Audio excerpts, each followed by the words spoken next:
नमस्कार मित्रांनो, आत्ताच्या क्षणाची सर्वात मोठी आणि महत्त्वाची बातमी. मुख्यमंत्री देवेंद्र फडणवीस धनंजय मुंडे यांना वाचवण्याचा प्रयत्न करत आहेत. मनोज जरांगे पाटील यांचा खळबळजनक आरोप. सविस्तर अपडेट जाणून घेण्यापूर्वी तुम्ही जर चॅनलवर नवीन असाल तर चॅनलला सबस्क्राईब करा आणि बेल आयकॉनला प्रेस करा. सरपंच संतोष देशमुख हत्या प्रकरणामध्ये धनंजय मुंडे हे मुख्य आरोपी आहेत, पण मुख्यमंत्री देवेंद्र फडणवीस मुद्दाम त्यांना वाचवण्याचा प्रयत्न करत आहेत.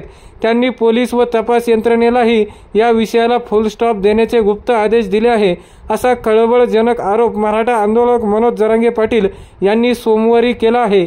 धनंजय मुंडे हे देशमुख हत्या प्रकरणात 302 चे आरोपी असल्याचा पुनर्विचार त्यांनी यावेळी केला आहे. जरांगे सोमवारी पत्रकार परिषदेमध्ये बोलताना म्हणाले, सरकारकडे सगळ्या यंत्रणा आहेत, पण जे जनतेला कळते ते सरकारला का कळत नाही. धनंजय मुंडे या प्रकरणात मुख्य आरोपी आहेत, पण देवेंद्र फडणवीस जाणीवपूर्वक त्यांना वाचवण्याचा प्रयत्न करत आहेत. धनंजय मुंडे यांचे कार्यालय चालवण्याचे काम एक नंबरचा आरोपी करत होता, त्यामुळे धनंजय मुंडे यांना खंडणी मिळत आहे आणि त्यांना खुनाच्या विषयाची माहिती आहे. पण फडणवीस यांनी या विषयाला फुल स्टॉप दिल्याचे आता उघड होत आहे. त्यांनी पोलीस व तपास यंत्रणेला असे गुप्त आदेश दिले आहेत. फडणवीस एवढ्या निभृणपणे हत्या घडवून आणणाऱ्या राजकीय गुंडाला वाचवत आहे. धनंजय मुंडे हा विषारी साप आहे. हा साप तुमच्या पुढे उभा राहणार आहे. असे होईल तेव्हा तुम्हाला आपल्या कपाळावर पश्चातापाचा हात मारून घ्यावा लागेल.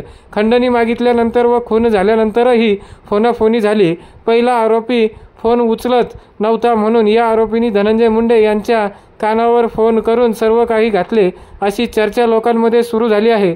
त्यामुळे 302 कलम अंतर्गत धनंजय मुंडे यांना सह आरोपी करायला हवे, असे देखील मनोज जरांगे यावेळी म्हणाले.